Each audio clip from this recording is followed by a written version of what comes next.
अगर अगर कभी इस बात पर गौर किया जाए कि मतलब एक 19वीं सदी की पारंपरिक सूफी दरगाह 21वीं सदी के एक एकदम हाईटेक बायोटेक्नोलॉजी और इंजीनियरिंग हब की नींव कैसे बन सकती है? ये सुनने में ही काफी अजीब लगता है ना। हाँ, मतलब ये कोई रोजमर्रा की बात तो है नहीं। और आज की इस विस्तृत चर्चा में हम बिल्कुल इसी सवाल के एकदम तह तक जाने वाले हैं। बिल्कुल। और हमारे पास जो आज सोर्सेज हैं हाँ। वो जम्मू और कश्मीर के राजौरी में जो बाबा गुलाम शाह बादशाह यूनिवर्सिटी है, जिसे BGSBU भी कहते हैं, उसके डेवलपमेंट का एक बहुत ही दिलचस्प खाका पेश करते हैं। राइट। मतलब हमारा आज का जो मिशन है इस डीप डाइव का, वो ये समझना है कि साल 2002 में जो एक फैसला लिया गया था, वो सिर्फ एक एकेडमिक इंस्टीट्यूट बनाने का फैसला नहीं था, बल्कि वो पीर पंजाल के पूरे इलाके के जो वहां का सामाजिक और आर्थिक ताना बाना है उसे बदलने का एक मास्टर स्ट्रोक था। मैं पूरी तरह सहमत हूँ। और ये समझना इसलिए भी बहुत जरूरी हो जाता है क्योंकि जब हम उच्च शिक्षा के संस्थानों की बात करते हैं तो अक्सर हमारा ध्यान कहाँ जाता है? बिल्डिंग्स पर या कोर्सेज पर। बिल्कुल। हम उनकी शानदार बिल्डिंग्स, उनके प्लेसमेंट रिकॉर्ड्स, बस यहीं तक सीमित रह जाते हैं। लेकिन असल कहानी कुछ और होती है। एग्जैक्टली कोई भी यूनिवर्सिटी वैक्यूम में काम नहीं करती। उसकी जो ज्योग्राफिकल लोकेशन है और जिन सांस्कृतिक जड़ों से वो निकल कर आती है वही तय करते हैं कि वह संस्थान अपने आसपास के समाज पर आखिर क्या असर डालेगा। तो चलिए इसे थोड़ा विस्तार से खोलते हैं। हम सीधे 2002 के उस ऐतिहासिक फैसले पर चलते हैं। चलिए। हमारे सोर्सेज बताते हैं कि जम्मू और कश्मीर लेजिस्लेटिव असेंबली ने एक एक्ट पास किया। राइट। और इस यूनिवर्सिटी की स्थापना को मंजूरी दे दी और इसका नाम रखा गया महान सूफी संत बाबा गुलाम शाह बादशाह के नाम पर, जो कि शांति, एकता और मानवता के बहुत बड़े प्रतीक माने जाते हैं। बिल्कुल। अब देखिए, कागजों पर एक एक्ट पास कर देना तो एक बात है। हाँ, वो तो कोई भी सरकार कर सकती है। राइट। लेकिन जमीन पर उस चीज को उतारना, जी, वो बिल्कुल अलग चुनौती है। जी। और यहीं पर सोर्सेज एक बहुत ही क्रिटिकल बात बताते हैं। शाहदरा शरीफ दरगाह का इस यूनिवर्सिटी के बनने में एक बहुत ही बुनियादी रोल था। लेकिन मैं ये समझने की कोशिश कर रहा हूं कि ये जो सपोर्ट था ये किस तरह का था। मतलब क्या ये सिर्फ एक मॉरल सपोर्ट था कि हाँ भाई बहुत अच्छा काम कर रहे हो, या कहानी कुछ और है? नहीं, ये सिर्फ मॉरल सपोर्ट तो बिल्कुल नहीं था। और मैं कहूंगी कि यहीं से इस कहानी का सबसे दिलचस्प पहलू शुरू होता है। अच्छा। देखिए, किसी भी बड़े संस्थान को खड़ा करने के लिए आपको बहुत बड़े स्तर पे जमीन चाहिए होते हैं, शुरुआती फंडिंग चाहिए होती है। जाहिर सी बात है, पैसे तो चाहिए ही। हाँ, और सबसे बढ़कर उस इलाके के लोगों का भरोसा चाहिए होता है। शादरा शरीफ कोई सिर्फ आध्यात्मिक जगह नहीं है। वहाँ का जो वक्फ है या जो ट्रस्ट है उसके पास एक बहुत मजबूत संस्थागत ढांचा है। ओके। तो यूनिवर्सिटी को जो इनिशियल सपोर्ट मिला, जो शुरुआती फंडिंग मिली, वो उसी सूफी दरगाह के ट्रस्ट से आई थी। सच में? दरगाह के ट्रस्ट से। बिल्कुल। मतलब एक तरह से अगर आप देखें तो उस क्षेत्र के लोगों ने पीढ़ियों से दरगाह में जो अपना विश्वास और जो संसाधन जमा किए थे उसी को एक आधुनिक शिक्षा के मंदिर में री इन्वेस्ट कर दिया गया। यहाँ मैं थोड़ा रुकना चाहूंगा। हाँ, बताइए। क्योंकि ये जो बात है ना, इसे समझना बहुत जरूरी है। मतलब एक तरफ आप सूफी परंपरा, अध्यात्म और एक धार्मिक ट्रस्ट की बात कर रही हैं, और दूसरी तरफ हम सिविल इंजीनियरिंग, कंप्यूटर साइंस और मॉडर्न टेक्नोलॉजी की बात कर रहे हैं। राइट। ये कुछ वैसा ही लग रहा है जैसे किसी आधुनिक गगनचुंबी इमारत की नींव आपने किसी बहुत प्राचीन और पवित्र पत्थर पर रख दी हो। बहुत सही एनालॉजी दी आपने। तो क्या ये कॉम्बिनेशन थोड़ा अजीब नहीं है? मतलब अक्सर देखा जाता है कि जब भी ऐसी संस्थाएं शिक्षा में आती हैं तो उनका झुकाव धार्मिक या पारंपरिक शिक्षा की तरफ ज्यादा होता है। हाँ, मदरसे या थियोलॉजी की तरफ। एग्जैक्टली। तो एक मॉडर्न साइंटिफिक एजुकेशन और एक दरगाह के ट्रस्ट का ये मेल, क्या ये आपस में कोई फ्रिक्शन या टकराव पैदा नहीं करता? देखिए, यहाँ जो बात मुझे सबसे ज्यादा हैरान करती है वो ये है कि ये कोई विरोधाभास नहीं है, बल्कि एक बहुत ही यूनिक कॉम्बिनेशन है। वो कैसे? क्योंकि जो बाबा गुलाम शाह बादशाह की अपनी शिक्षाएं थी ना, उनका जो कोर फिलॉसफी था वो शांति, इंसानियत और समाज की भलाई पर टिका था।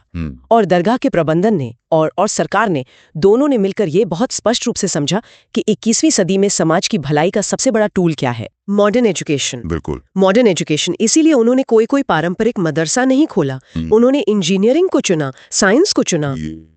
ये तो बहुत विजनरी बात है। और अगर हम दुनिया की सबसे पुरानी यूनिवर्सिटीज का इतिहास भी देखें, चाहे वो ऑक्सफोर्ड हो या कोई और। हाँ, उनकी शुरुआत भी तो ऐसी हुई थी ना? एकदम सही। उनकी शुरुआत भी इसी तरह के धार्मिक या आध्यात्मिक एंडाउमेंट से ही हुई थी। अध्यात्म ने उन्हें एक विजन दिया कि समाज को ऊपर उठाना है, और विज्ञान ने उन्हें टूल्स दिए कि ये काम आखिर करना कैसे है। अमेजिंग। मतलब अध्यात्म और आधुनिक शिक्षा यहाँ एक दूसरे से टकरा नहीं रहे, बल्कि एक दूसरे को पूरा कर रहे हैं। बिल्कुल। इससे तो उस पूरी कम्युनिटी ने इस यूनिवर्सिटी को एकदम अपना मान लिया होगा। जाहिर है, क्योंकि नींव उनकी अपनी थी। तो चलिए अब थोड़ा आगे बढ़ते हैं। यहाँ ये बात और भी ज्यादा दिलचस्प हो जाती है। हाँ। हमारे सोर्सेज बताते हैं कि 2005 के आसपास यहाँ ऑपरेशंस पूरी तरह से शुरू हुए। काम शुरू हुआ। अब मैं जरा 2005 के पीर पंजाल की कल्पना करने की कोशिश कर रहा हूँ। इंफ्रास्ट्रक्चर की भारी कमी, सड़कों और कनेक्टिविटी की समस्या और पहाड़ों का वो बेहद कठिन जीवन। बहुत बहुत मुश्किल समय था वो वहाँ के लिए। तो ऐसे माहौल में सिर्फ एक यूनिवर्सिटी की बिल्डिंग खड़ी कर देना तो काफी नहीं होता ना। बिल्कुल नहीं। मतलब ये तो वैसा ही है जैसे एक बंजर जमीन पर आपने बीज बो दिया। हाँ। अक्सर हम देखते हैं कि पहाड़ों को और इन दूर दराज के इलाकों को विकास में एक बहुत बड़ी रुकावट माना जाता है। तो राजौरी के इन पहाड़ों ने इस यूनिवर्सिटी को अलग थलग करने के बजाय इसे हजारों छात्रों के लिए एक ओपन डोर कैसे बना दिया? अगर हम इसे एक बड़े नजरिए से जोड़कर देखें ना, तो 2005 में उस इलाके का जो सोशियो इकोनॉमिक बैकग्राउंड था, उसे समझना बहुत जरूरी है। वहाँ के हालात कैसे थे उस वक्त? उस समय वहाँ ब्रेन ड्रेन की बहुत बड़ी समस्या थी। अच्छा। जिन परिवारों के पास थोड़े बहुत भी संसाधन होते थे, वो क्या करते थे, वो अपने बच्चों को जम्मू, श्रीनगर, दिल्ली या चंडीगढ़ पढ़ने भेज देते थे। हाँ, जो कि बहुत नॉर्मल है, हर माता पिता अच्छी शिक्षा चाहते हैं। बिल्कुल। लेकिन समस्या उनकी थी जो लोग ये अफोर्ड नहीं कर सकते थे। वो उच्च शिक्षा से पूरी तरह से कट जाते थे। वो पीछे छूट रहे थे। एग्जैक्टली। BGSBU ने सबसे पहले इसी वैक्यूम को, इसी कमी को टारगेट किया। उन्होंने मैनेजमेंट, बायोसाइंसेज, सोशल साइंसेज और इंजीनियरिंग जैसे कोर्सेज शुरू किए ताकि वहां के स्थानीय टैलेंट को सिर्फ मजबूरी में बाहर न जाना पड़े। मतलब संसाधनों की जो कमी थी उसी को यूनिवर्सिटी ने अपना सबसे बड़ा विजन बना लिया। हाँ, और भौगोलिक चुनौतियां ही वो कारण बनी जिसकी वजह से ये विकास इतना प्रभावशाली हो गया। लेकिन यहाँ मेरा एक प्रैक्टिकल सवाल है। हाँ, पूछिए। एक टॉप टियर प्रोफेसर या रिसर्चर राजौरी के उन मुश्किल पहाड़ों में आकर क्यों पढ़ाएगा, जब उसके पास मतलब दिल्ली या बड़े शहरों के आरामदायक कैंपस का ऑप्शन मौजूद हो? ये तो एक बहुत बड़ा प्रैक्टिकल रोड ब्लॉक लगता है। ये सवाल शुरुआत में मैनेजमेंट के सामने भी बहुत बड़ी चुनौती था, लेकिन मैं कहूंगी कि यूनिवर्सिटी ने अपनी इस कमजोरी को ही अपनी सबसे बड़ी USP बना लिया। कैसे? देखिए, जब आप किसी बड़े शहर की यूनिवर्सिटी में होते हैं तो आपके पास बहुत सारे डिस्ट्रैक्शंस होते हैं। ये तो है। लेकिन राजौरी का वो कैंपस जो एकदम पहाड़ों के बीच बसा है, उसने रिसर्चर्स के लिए एक प्रेशर कुकर या इंक्यूबेटर की तरह काम किया। एक बिल्कुल शांत, एकाग्र और फोकस करने वाला माहौल। ओहो, मतलब कोई डिस्ट्रैक्शन नहीं। बिल्कुल। और सिर्फ यही नहीं, उन्होंने वहां के भूगोल को, जो वहां का ज्योग्राफिकल टेरेन है, उसे ही अपनी रिसर्च का हिस्सा बना लिया। ये थोड़ा ऊपर से गया। मतलब भूगोल कैसे रिसर्च का हिस्सा बन गया, इसे थोड़ा और एक्सप्लेन कीजिए। चलिए, बायो साइंसेज डिपार्टमेंट का उदाहरण लेते हैं। ठीक है। हिमालयन इकोलॉजी या वहां के दुर्लभ पौधों पर रिसर्च करनी है, तो वो क्या करेंगे? उन्हें हफ्तों की कोई फील्ड ट्रिप प्लान करनी पड़ेगी, पहाड़ों पर जाना पड़ेगा। राइट। लेकिन BGSU के छात्रों और प्रोफेसर्स के लिए वो पूरा का पूरा पीर पंजाल ही उनका अपना लाइव लेबोरेटरी है। अरे वाह, ये तो मैंने सोचा ही नहीं। है ना? और सिर्फ बायो साइंसेज नहीं, सिविल इंजीनियरिंग के छात्रों को भी देखिए। पहाड़ी इलाकों में कंस्ट्रक्शन और सस्टेनेबल डेवलपमेंट की जो समझ वहां के रियल टाइम एनवायरनमेंट में उन्हें मिलती है, वो तो किसी मैदानी इलाके के कैंपस में मिल ही नहीं सकती। बिल्कुल नहीं मिल सकती। तो जो चीजें बाहर वालों को एक रुकावट लगती थी, जैसे पहाड़ों का वो आइसोलेशन, वही उनके लिए एक बहुत इंटेंस और हाई क्वालिटी एकेडमिक इकोसिस्टम का कारण बन गई। ये एक बहुत ही शानदार इंसाइट है। मतलब उन्होंने दिल्ली या मुंबई के किसी कैंपस की नकल करने की कोशिश नहीं की। बिल्कुल नहीं। उन्होंने अपने एनवायरनमेंट को ओन किया, उसे अपनाया और उसी के हिसाब से अपना पूरा एकेडमिक स्ट्रक्चर खड़ा कर दिया। एग्जैक्टली। लेकिन सोर्सेज में एक टर्म बार बार इस्तेमाल हुआ है और मैं उसे लेकर थोड़ा स्केप्टिकल हूँ। कौन सा टर्म? सोर्सेज इस पूरे डेवलपमेंट को एक साइलेंट रेवोल्यूशन या खामोश क्रांति कह रहे हैं। अब क्रांति जो शब्द है ना, ये बहुत भारी शब्द है। ये तो है। तो क्या हम इसे सिर्फ कुछ बिल्डिंग्स और नए कोर्सेज के शुरू होने तक सीमित रख रहे हैं, या जमीन पर इसके सच में कुछ ऐसे ठोस नतीजे हैं जो इस भारी भरकम शब्द को जस्टिफाई करते हैं? देखिए, ये जो साइलेंट रेवोल्यूशन है ना, ये कोई PR टर्म नहीं है। अच्छा। ये एक जमीनी हकीकत है और इसके जो आंकड़े हैं वो इस बात की गवाही देते हैं। जब हम यहाँ क्रांति की बात कर रहे हैं तो हम सिर्फ मतलब कंपनियों के प्लेसमेंट पैकेजेस की बात नहीं कर रहे हैं। तो फिर किस चीज की बात हो रही है? हम एक जनरेशनल शिफ्ट की बात कर रहे हैं। जरा सोचिए, सीमा के पास के किसी एकदम दूर दराज के गांव का एक छात्र है जिसके परिवार में शायद किसी ने स्कूल की पढ़ाई भी पूरी न की हो। वो जब इस यूनिवर्सिटी से बायो साइंसेज में डिग्री लेता है या कोई नई तकनीक पेटेंट करवाता है, तो वो सिर्फ अपनी आर्थिक स्थिति थोड़ी बदल रहा है। हाँ, वो एक तरह से पूरे परिवार का ही नहीं, वो उस पूरे गांव के सोचने का दायरा बदल देता है। राइट। ये क्रांति खामोश इसलिए क्योंकि ये सड़कों पर शोर शराबे के साथ नहीं हो रही है। ये बिना किसी आवाज के क्लासरूम दर क्लासरूम हो रही है। मतलब आप कह रही हैं कि इस यूनिवर्सिटी ने उस फर्स्ट जनरेशन लर्नर को एक ऐसा प्लेटफॉर्म दे दिया जो उसे पहले कभी नसीब ही नहीं था। बिल्कुल। लेकिन अगर हम इसे एक थोड़े बड़े कैनवस पर देखें, मतलब नेशनल लेवल पर, तो ये यूनिवर्सिटी कहाँ स्टैंड करती है? क्योंकि एक इलाके में बदलाव लाना एक बात है, लेकिन पूरे नेशनल एजुकेशन इकोसिस्टम में अपनी एक अलग पहचान बनाना, वो बिल्कुल अलग चीज है। और यहीं पर BGSBU ने सबको चौंकाया है। अच्छा। हाँ, ये सिर्फ एक एक रीजनल यूनिवर्सिटी बनकर नहीं रह गई है। हाल के वर्षों में अगर आप देखें तो इसे नेशनल इनोवेशन रैंकिंग्स में बाकायदा जगह मिली है। क्या बात है।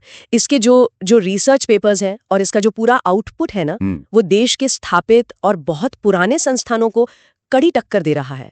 मतलब एक ऐसी यूनिवर्सिटी जिसका जन्म ही संसाधनों के इतने भारी अभाव के बीच हुआ था, उसका नेशनल लेवल पे रिकॉग्निशन पाना ये साबित करता है कि उनका मॉडल काम कर रहा है। बिल्कुल। यहाँ जो परंपरा है, जो ट्रेडिशन है और जो टेक्नोलॉजी है, वो दोनों हाथ मिलाकर साथ चल रहे हैं। तो इस ट्रेडिशन और टेक्नोलॉजी के कॉम्बिनेशन पर वापस आते हैं। सोर्सेस में एक दावा ये भी किया गया है कि हर छात्र यहाँ से एक चेंज मेकर बनकर निकलता है। राइट।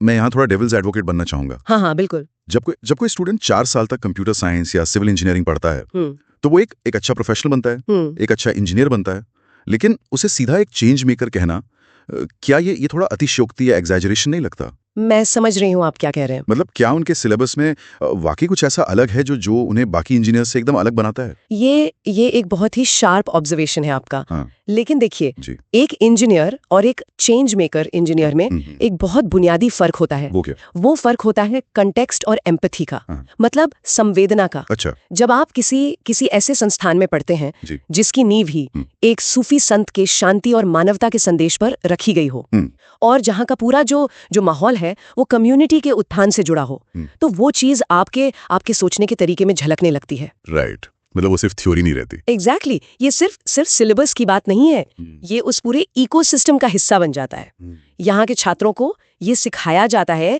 कि उनकी तकनीक का समाज पर आखिर क्या असर होगा। अमेजिंग। मतलब तो क्या हम ये कह सकते हैं कि BGSBU सिर्फ अपने सिविल इंजीनियरिंग के छात्रों को ये नहीं सिखा रहा कि पुल कैसे बनाए जाते हैं? बिल्कुल, बल्कि सूफी संतों की शिक्षाओं के जरिए ये भी सिखा रहा है कि मानवता और शांति के लिए उन पुलों की अहमियत क्या है। बहुत गहरी बात कही आपने। जब वो कोई पुल डिजाइन करते हैं ना, या कोई सॉफ्टवेयर बनाते हैं, तो उनके दिमाग में सिर्फ अपना प्रॉफिट मार्जिन नहीं होता, बल्कि उनके अप्रोच में एक सस्टेनेबिलिटी होती है, एक जिम्मेदारी होती है, और यही वजह है कि वे सिर्फ कर्मचारी नहीं बनते। तो क्या बनते हैं? एजुकेशन को सिर्फ एक टूल मानते हैं, पैसे कमाने का या एक अच्छी जॉब पाने का। राइट। बस वही एक गोल रह गया है। लेकिन यहाँ हम एजुकेशन को एक ब्रिज की तरह, एक पुल की तरह देख रहे हैं, जो एक समाज के अतीत को उसके भविष्य से जोड़ रहा है। बिल्कुल सही कहा आपने। तो अगर हम आज की इस पूरी चर्चा को और इन सारे सोर्सेस के एनालिसिस को समेटें, तो बात बिल्कुल साफ है। BGSBU की कहानी सिर्फ कुछ ईंट और गारे से बनी शानदार इमारतों की या कुछ 1000 डिग्रियां बांटने की कहानी तो बिल्कुल नहीं। बिल्कुल नहीं।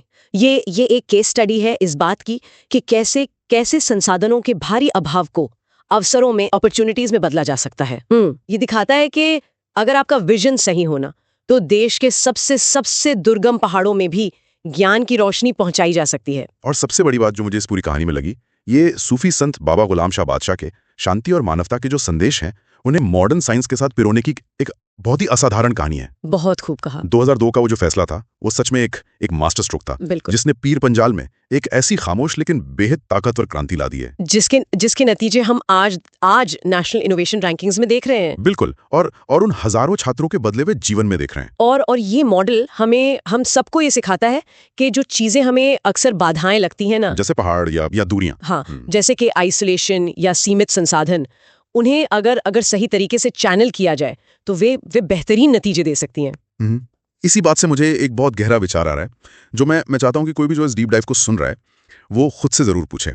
बताइए। जरा इस पूरी पिक्चर को जूम आउट करके देखने की कोशिश कीजिए। ओके। अगर पीर पंजाल के उन बर्फ से ढके दुर्गम पहाड़ों में एक आध्यात्मिक दरगाह की जो सामाजिक पूंजी है और जो आधुनिक विज्ञान है, उसके तालमेल से एक ऐसा इकोसिस्टम बन सकता है जहां नेशनल लेवल के इनोवेटर्स और ऐसे बेहतरीन चेंज मेकर्स तैयार हो रहे हैं। राइट। तो सोचिए, दुनिया के ऐसे कितने अनगिनत दूर दराज के इलाके होंगे। बहुत सारे होंगे ऐसे इलाके जो शायद किसी बाहर से आने वाले तथाकथित विकास का बस इंतजार कर रहे हैं। और जबकि असल समाधान उनके अपने ही स्थानीय संस्थानों, उनकी अपनी परंपराओं और आधुनिक तकनीक के सही कॉम्बिनेशन में छिपा है। बहुत बहुत पावरफुल थॉट है ये। क्या असली शिक्षा वही है जो आपकी जड़ों को मजबूती से जमीन से जोड़े रखे, लेकिन आपकी नजरों को हमेशा आसमान और भविष्य की तरफ मोड़े रखे? ये तो वाकई सोचने वाली बात है। बिल्कुल। ये एक ऐसा सवाल है जो श्रोताओं को अपने साथ लेकर जाना चाहिए। तो आज के लिए बस इतना ही। मिलेंगे अगले डीप डाइव में।